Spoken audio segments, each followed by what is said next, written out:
கும்பம் ராசி. ஸோ அவங்களுக்கு எப்படி இருக்குது? இப்போ பாதசனி நடந்துகிட்டு இருக்குன்னு நினைக்கிறேன். ஸோ கும்பம் ராசிக்கு இந்த 3 கிரக பெயர்ச்சி எப்படி இருக்க போகுது? கும்ப ராசிக்கு சனி பகவான் நீங்கள் சொன்ன மாதிரி 2ஆம் இடத்துக்கு போயிருக்கார். நான்லாம் 2ஆம் இடம் 3ஆம் இடம் தான் சொல்கிறேன். நீங்கள் பாதங்கிங்க எல்லாத்தையும் நீங்கள் சொல்கிறீங்க. பல ஜோதிடர்கள் குருமார்கள்லாம் பேசுனதுனால அவங்களுக்கு அது ஸ்டோரேஜ் ஆகிருக்கு. ஸோ நாம் அந்த பாதம் சனின்னு சொன்னால் மக்களுக்கு புரியுமான்னு தெரியலனால நம்ம என்ன பண்ணுறோம், 2ஆம் இடம் சொல்கிறோம். ஸோ அப்போ 2ஆம் இடத்துல சனி பகவான் போனது இவங்களுக்கு மன அழுத்தங்களை ரிலைஸ் பண்ணி வாழ்க்கையில் அத்தனை விதமான முயற்சிகளை கொடுப்பதற்கான வாய்ப்பு மொதல் விஷயம் சனி பகவான் கொடுக்காரு. அதே போல் வந்து பார்த்திங்கன்னா ராசிக்கு 4ஆம் இடத்துல இருந்த குரு 5ஆம் இடத்துக்கு போயிருக்கார்.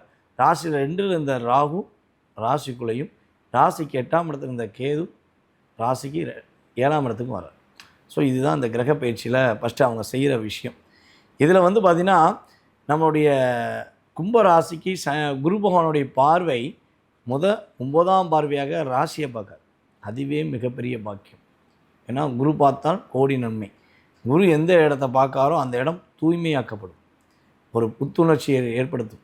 இவனால் சனி பகவான் இருந்தனால ஊருக்கெல்லாம் கும்பத்தில் அமர்ந்து வெளிச்சம் கொடுத்த கும்பராசிக்காரங்க தன்னுடைய வாழ்க்கையில் இருட்டில் தான் வாழ்ந்திருப்பாங்க.